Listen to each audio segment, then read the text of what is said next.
So hello everybody and welcome back, and I can see we have already got quite a few people waiting in the queue to be brought up here. What I have done, hopefully we've got Andy and Graham. So I say Andy Hudson is going to be joining us as a moderator for this session alongside Graham Louth. So hopefully the two of them will be here with us shortly. I can see I've actually just tried to bring Andy up. Andy, if you're here and watching, could you just refresh your browser, and hopefully that will then bring you up live onto the screen here. And Graham, if you're here, if you could also maybe just request to be brought up onto the screen, and we can get things started with that. Whilst we're waiting for those, as I said, I can see that quite a few of you. There's Andy there. So hi, Andy. How you doing? I'm very good, thank you. Good. So in a second, we've got a few people I'm going to bring up in a second. We have a slightly strange way the screen is displaying here for some reason. So I can see half of your face. There we are, a bit better there. So I'm going to bring a couple more people up in a second as well. What I'm going to do is wait. Graham should be with us as well very shortly. But maybe as a start, do you have any key takeaways, key thoughts on the sessions that we've heard today to kick things off here? Well, I think really interesting discussions as always with this group of people. I mean, it's interesting. Some of the discussions are the same as the ones we've been having for a long time, and I think if I take out some of the main ones, it's coexistence in millimeter wave between satellite and mobile, which is obviously, being a discussion of intense interest. I think for me, one of the key ones is, millimeter wave and outdoor. I've seen some of the questions being asked around that, and really interesting questions. Is it going to be a play like mobile as we've seen it before, or is it much more a sort of fixed wireless and indoor play? So I think there's some really interesting questions that we've had brought up. And then of course WRC, we love it and hate it. There's challenges with that as a process, but quite frankly, I don't know what works better, and that's where we all get frustrated by it. But in the grand scheme of things, given coronavirus and everything else, I think Europe's making a good stab at moving forward to making spectrum available. And then, the question I would say is, spectrum's a key initial part of it, but if we're going to be successful, we need to work out how to get sites out there, how to get people using it, and the rollout. So I think really interesting set of discussions. Awesome. Thank you very much, Andy. And I think we're still waiting for Graham to come and join us. Maybe he's just taking a second to come over from the other room. So he's just been moderating the session, obviously. But we've got a couple of people with us. So Sergei, Guillaume, both of you, welcome. And maybe we can kick off. Sergei, you were up here first. So maybe ask if you had any key takeaways, key conclusions that you've had from the sessions we've had today. So over to you. Can you hear us, Sergei? Yes, I hope. Can you hear me? We're loud and clear. Yes, we can hear you loud and clear. Go ahead. Okay. Yeah, thank you very much for that. So from this session, what the key point I've heard regarding 6 gigahertz band, most of all, what I would like to stress and to pick up this topic. So the 6 gigahertz band, and from my side I will answer that yes, indeed we do need this frequency band, particular for the countries which are actually have no much spectrum in C band for all the operators. Actually we have for example in Russia 4 operators, and there is no possibility to give them 100 megahertz to operate in the C band. So in this respect, have additional spectrum, and 6 gigahertz is one of the important one. Second, with this 6 gigahertz, what I would like to also stress that actually we have lower part and upper part. As for the lower part, there seems from the session that all the people okay that there will be kind of low power devices in this lower part below 6425. But as for the upper part, there is some more possibilities to have more power, and IMT technology could be introduced there. Also, I've heard that there was ideas that we can look at both Wi-Fi and IMT in the whole range of the band, and this is something which is looking from the European regulation perspective, based on the neutral approach, I would say. We may look at this as the broadband solution, wireless broadband solution for the whole band, and leave to the particular market to decide which of technology and how they can share or divide this band into two parts or more. And the last one, one more time, concerning this 6 gigahertz, I've heard that there was some concern regarding protection of satellite services, satellite reception. And in this respect, I admit that particular upper part of the band above 6.425 is not so heavily used by FSS. It's dedicated to the Appendix 30B plan, and I think that this old-fashioned plan actually, and to deploy FSS network under the technical arrangement for this plan is difficult, and it's not actually used. But the critical element for this upper part of the band to have some constraint to the IMT services in this band is this passive sensors. But as it's understand, this passive sensor mainly used to observe ocean territory. So in this respect, also a big potential to share the band, because we have IMT on the surface, I would say, not in the ocean, and the passive sensor will operate in the ocean. So this is what I would like to say with. Oh, we lost him. I think we've got was that Dan being very direct? We can't hear you, Dan. I was on mute. Apologies.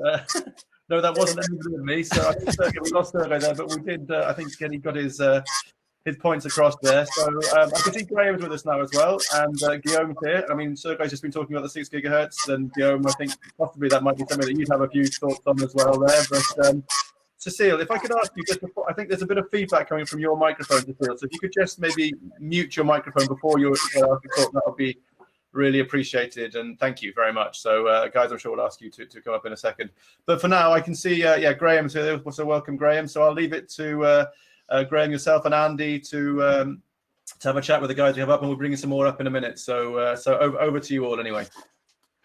Perfect. Well, I think Guillaume, 6 gig, what should we do with it? Well, actually, so my main takeout today wasn't just about 6 gig. It was really looking at the presentation from Patrick from Verizon, and I think it was interesting for me, especially working for Facebook, where we're really interested in the services, where basically my takeout from him was that spectrum was super important. Of course, there was a building block on what they did in millimeter wave, but they also have things like fiber deployment, network topology, and most importantly, the service that they had working on top of it. And so for us, I mean, when we really only care about the user as Facebook, and when we have this spectrum discussion, it's always good to take a step back and think about what the kind of service that we want to have.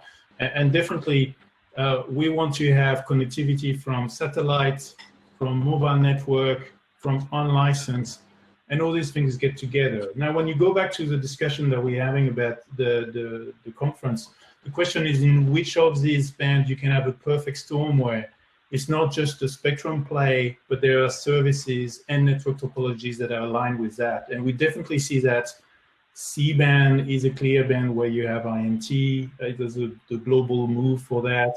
6 gigahertz is a band where you have a global move for unlicensed. And there are specific cases, like in Russia, as Sergey was mentioning, but roughly that's the way it's going.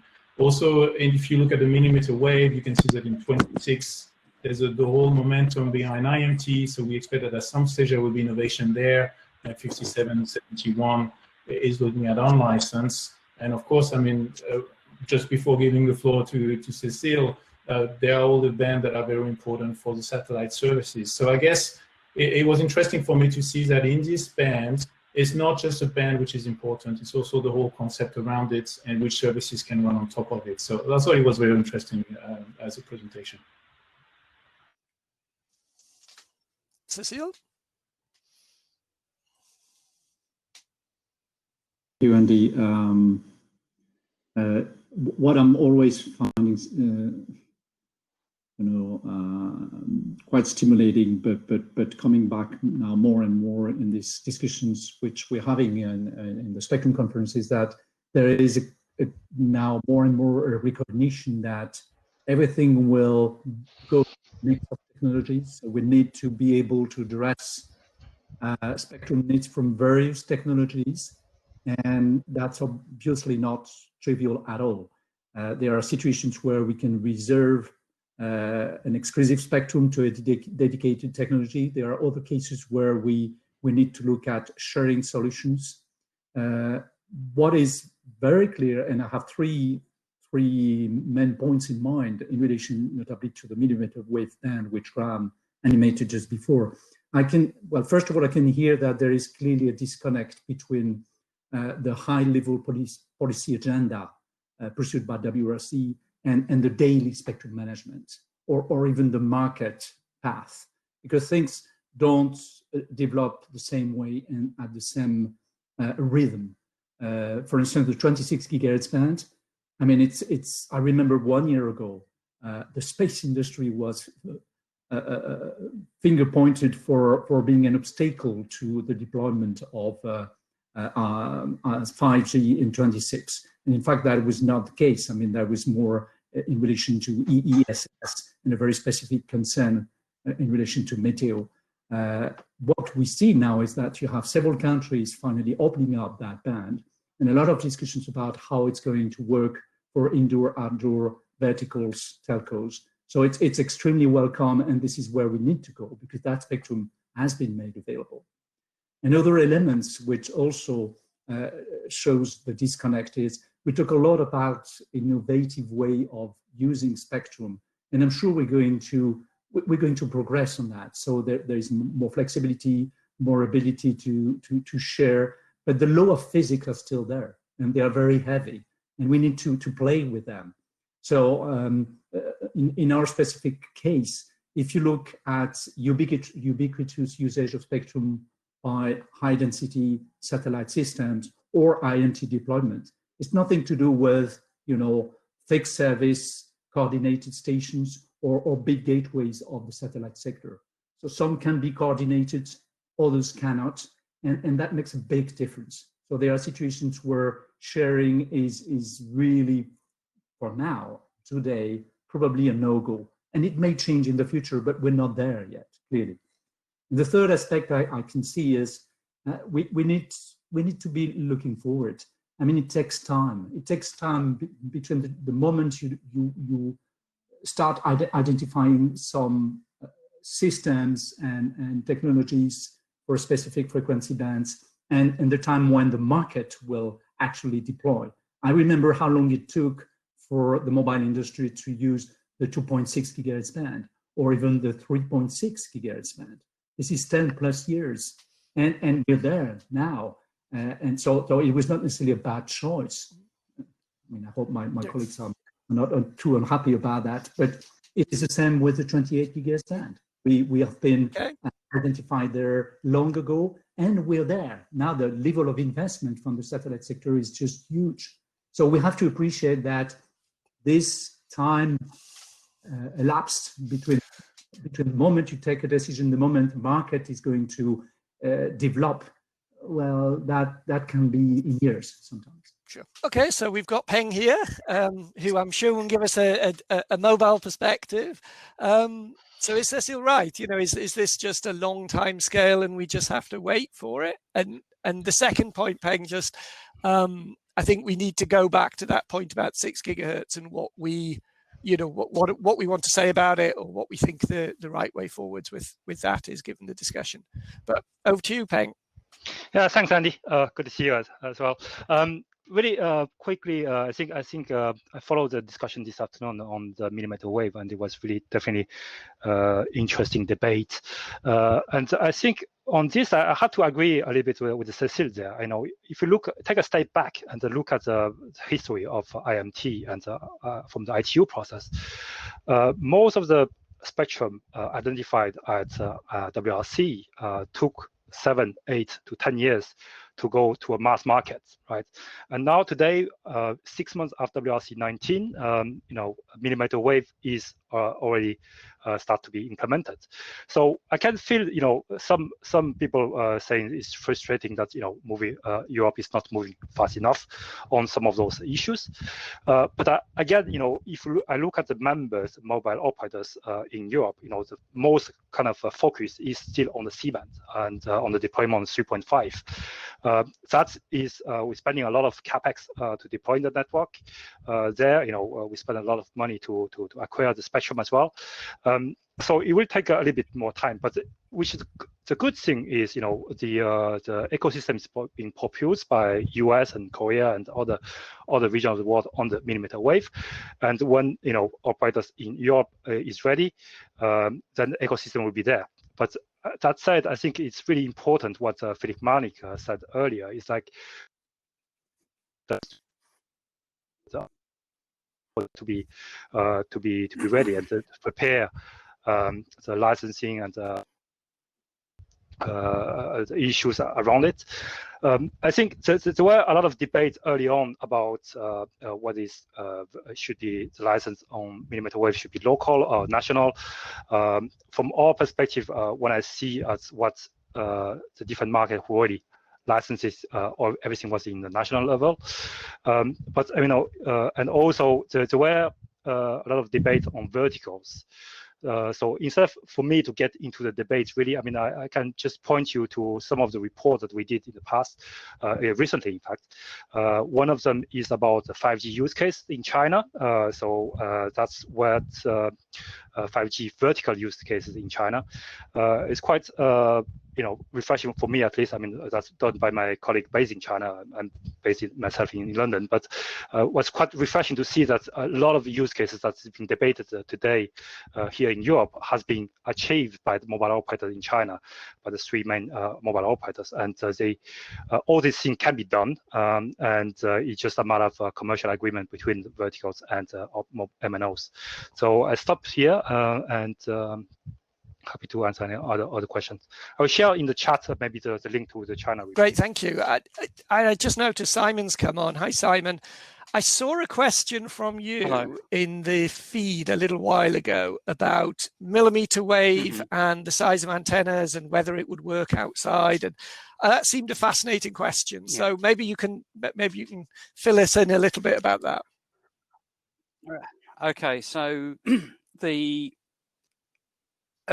smartphone at the lower mid-band, effectively the whole of the volume of the area of the smartphone is the antenna. When you get to millimeter waves, it's the area of the antenna device. And there's pictures of kindly provided by Qualcomm, which shows their antenna being smaller than a US cent piece. And that's the area that captures the energy from the transmitter. Obviously, it's different for fixed wireless access. But the question then is, if that's the area that captures the energy, and of course it's directional, so you need multiple things around the device, what is the link budget? How far will that work? And another point I'll make is that unlike the low and mid band, the whole of that antenna device would need to be replicated for each band that the smartphone supports. So there is I think there is a quite an interesting question about whether the range of deployments in which that works is sufficiently large to justify the inclusion of millimeter waves in the smartphone and the antenna, and for the vendors or the operators to deploy it. It's interesting actually that whenever the millimeter waves is spoken about, it seems to be the vendors that queue up to promote it rather than apart from, of course, from Verizon for the operators. And maybe specifically US perspectives there. Right. I was going to make another point actually, quickly, that that struck me both from Eric and from Philip in the opposite perspectives. That the more you try to make something technology neutral, the more you make assumptions about the deployment. So I think there's a trade-off between technology neutrality and deployment neutrality.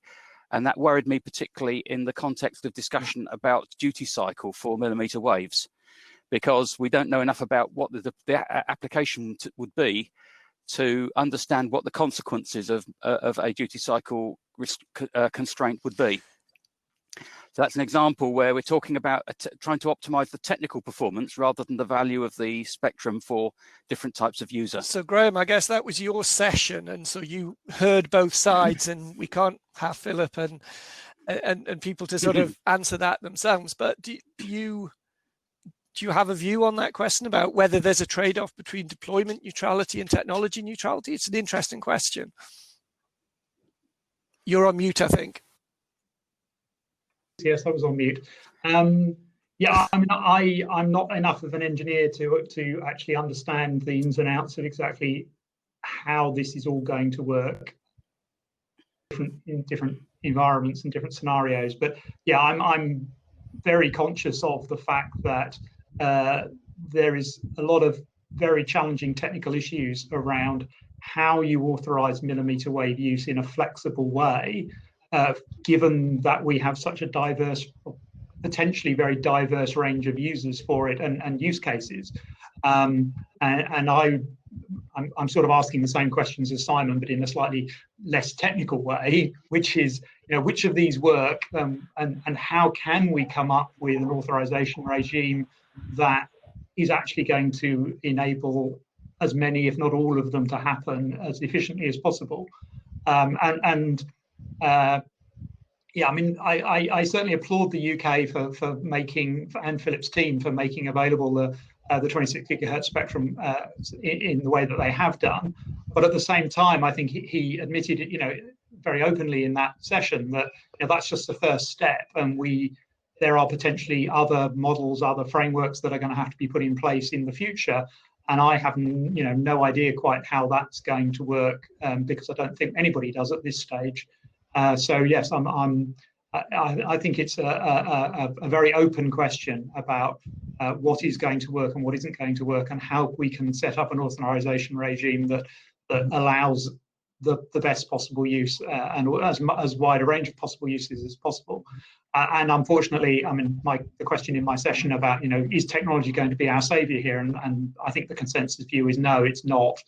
The technology obviously helps, but it doesn't solve all the problems, and so we aren't going to get away from having to address the challenging authorization questions. You're muted now, Andy. We're all being polite. Given that Simon's now disappeared, so we can't ask him anymore, I don't know whether anyone else, maybe we can pick on Guillaume, but in his old job at Qualcomm, you know, as I understand Simon's question there was, in millimeter wave, the sensor is going to be so small that actually you're not going to be able to use it in a conventional mobile sense in a cost-effective way, and therefore millimeter wave is going to be either point-to-point as sort of front haul for small cells, or it's going to be indoor. That might be taking Simon's point a bit extreme, but anyway, for argument's sake, do you think the deployment scenarios for millimeter wave for mobile are going to be very different to the current view of a mobile band, and therefore that maybe feeds into satellite and everything else? So was that? I was directing it at Guillaume in his old job, but maybe that's unfair, and you can, or Alexander or Erica, if you want to take it. I think it was just a fascinating question that Simon. Probably more for Pango, Erica, yes. Erica, Peng, any views?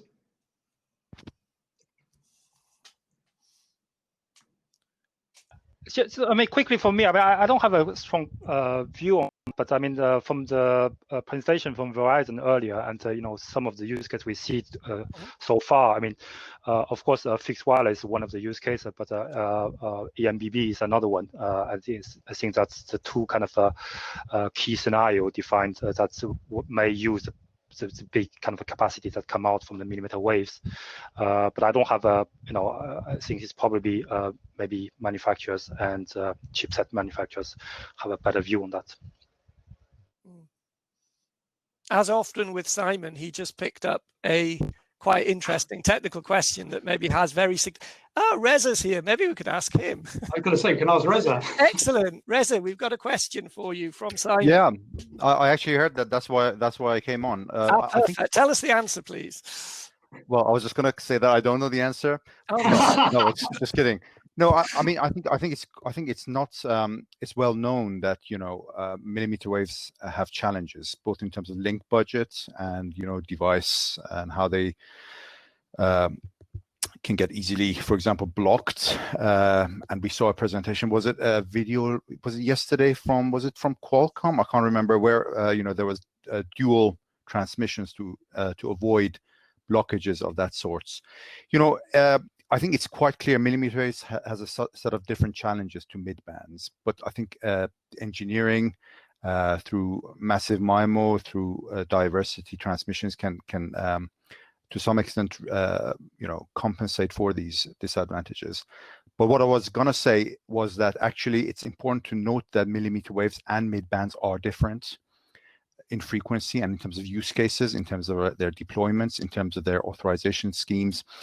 And again, I want to take the argument slightly back to the 6 gigahertz, in the sense that we're arguing for more mid-band spectrum, and we think 6 gigahertz is the right place for it. And we shouldn't. The argument that, you know, there's plenty of millimeter waves available, and therefore you don't need more mid-band for IMT. You know, that argument doesn't stand for exactly the reason you know, that I've just explained. So I'll stop now because I think. Okay, so I'm guessing we're saying to Ethan that. Do you agree with that assessment? Yes, I'm guessing you don't. Well, I guess what I was going to, I don't know. I lost connectivity a couple times, so I'm not sure exactly what was said. I just on the question I think I heard before is I think there are some services that have to be looked at beyond just a national or even at a more regional level in order for them to coexist, satellite being one. But I did want to talk about that's more than just authorization. That's also the allocation of the service, but it requires coordination amongst those who are authorizing, countries that are authorizing. But what I wanted to talk about was to continue on I heard some items about how, well, Appendix 30B, the C-band there isn't very well used. So let's give that up as well. Maybe if people went just to the Eutelsat.com website, it starts out by saying the very first news item right now is about a satellite at 65 degrees west, in which a partnership has allowed a migration from the traditional C-band to the planned C-band, allowing for the traditional C-band to be used for 5G deployment in Brazil. And the title is basically simply saying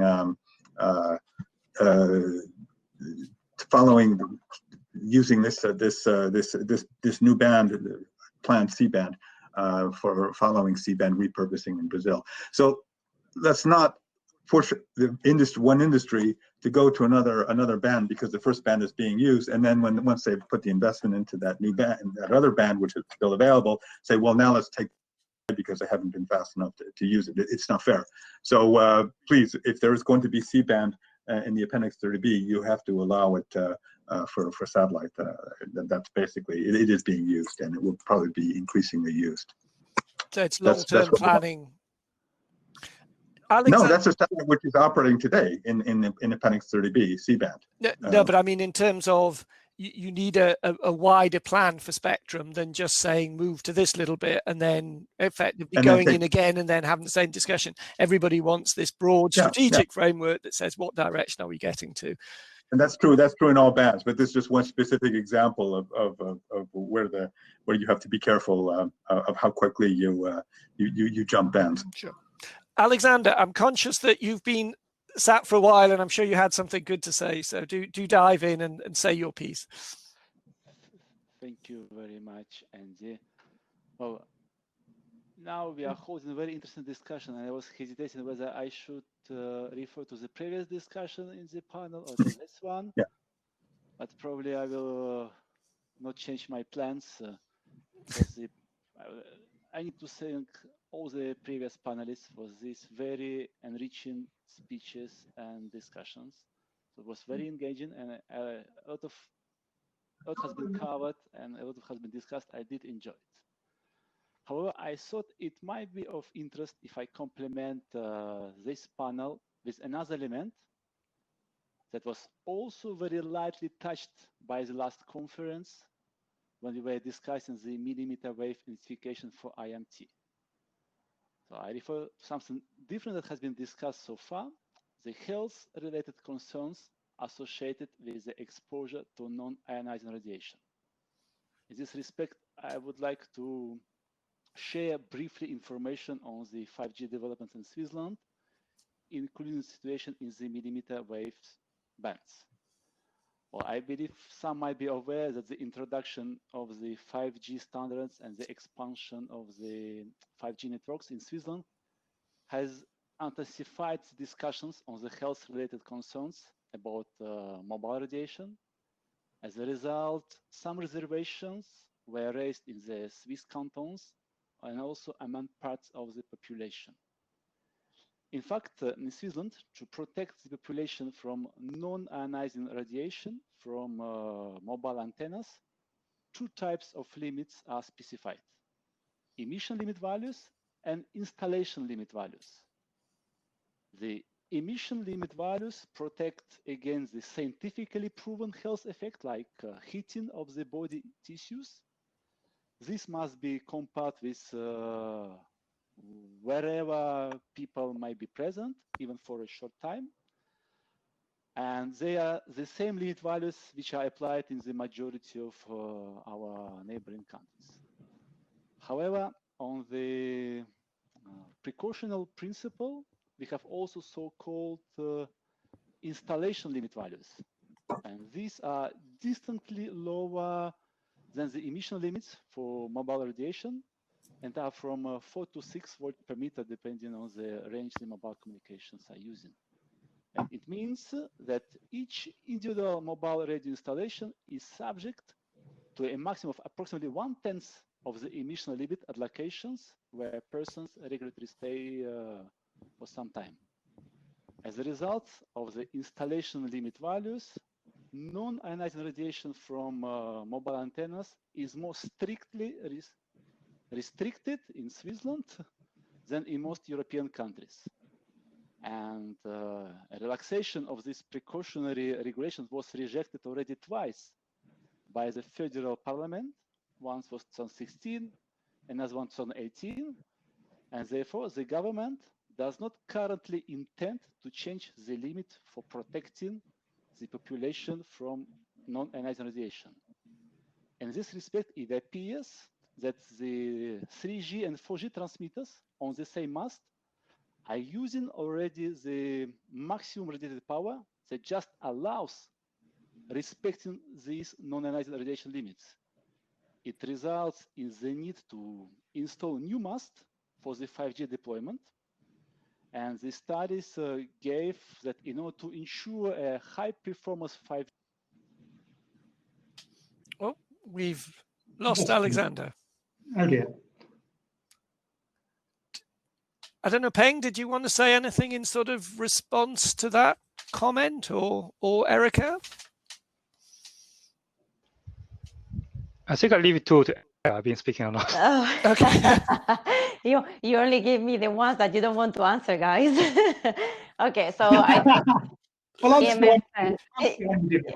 yeah, I think on the EMF we have had quite some discussions, and yeah, we have been among many other part of the mobile industry trying to explain all the science that has been behind all the sort of standardized values, and recommended that these should be the ones that countries should should follow, but we are also aware that there are countries that want to be extra precautious and have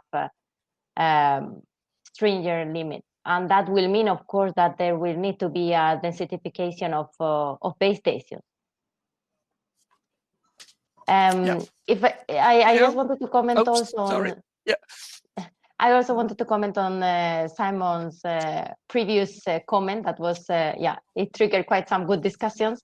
The question regarding if it's cost efficient to include all this millimeter wave on the devices. I think there are quite good references now in the 3GPP documentation. They have been looking at this quite a lot because indeed it's difficult to implement everything on the device, and especially if you start adding all the different set of bands and how you can implement the antenna so that the different frequency bands get connected to them.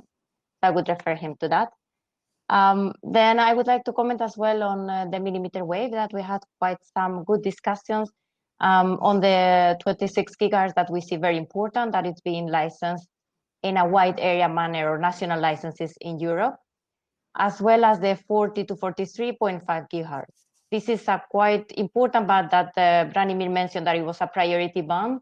However, now there are also discussions on updating decisions for fixed service satellite in this band. This will be discussed next week at the ECC plenary meeting.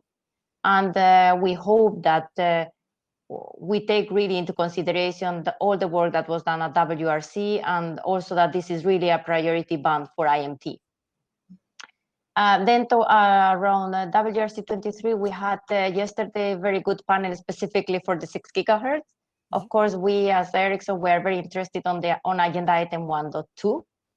And we see 1.2, there are different bands and they are very different because some of them we already have ecosystem today, like 3.3, 3.4, 3.4, 3.8.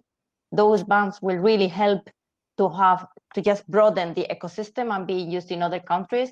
However, the 6 gigahertz is really a new band. This is something that we see as future spectrum that we believe that the MNOs will need. So I will stop there because I know we don't have time. I just before I pass back to Guillaume, because I know you had some comment before. So 6 gig, licensed, unlicensed, or something in between? We believe on license, and one of the main reasons is because today is being used for fixed service, and we believe that coordination between licenses services is always easier, and it can be controlled. Okay, thank you. Yeah, what Alexander was saying, I think it's an extremely important topic, not just for the mobile operators, it's for everybody who's trying to use the spectrum. So we should all be in there together. It's not about lobbying, it's about informing the public. When you see that people are still buying apartment in front of the Eiffel Tower, clearly they have two different aspects on what they're doing. Coming back on 6 gigahertz and 3.4, 3.8, that's what I was trying to say. Do we need two infrastructure for IMT targeting the same services? The same way that in millimeter wave, do you need 26 and 57 to 71 delivering the same services? So I think the element which is missing is what will 6 gigahertz bring in terms of services that cannot be delivered in 3.4, 3.8? And if we're already at the maximum of the power at one base station in 3.4, 3.8, what's the use of having 6 gigahertz on top of it if you can't put the power in it? So these are very complex topics, but we should always go back to the user and try to understand what's the benefit that we're going to deliver to them. Great point. I like that in combination with Simon's actually about deployment neutrality versus technology neutrality. Yeah. Okay, Dan, over to you. Yeah, I'm very sorry. Yeah, sorry, Guillaume. I've just had to bring that up. Thank you for that. There's no nice way of doing it. Don't worry. I'm really sorry. I'm sorry. Be like that, Dan. It's okay. So maybe just for Andy and Graham, any final comments, final takeaways from either of you before we wrap up? No, it's all very complicated, and we have a lot of work to do. Yeah, we'll be busy till well after lockdown. Perfect. All right, guys. Well, look, thank you both so much. So again, I'm going to have to be ruthless, I'm afraid. So bye. Bye, Andy.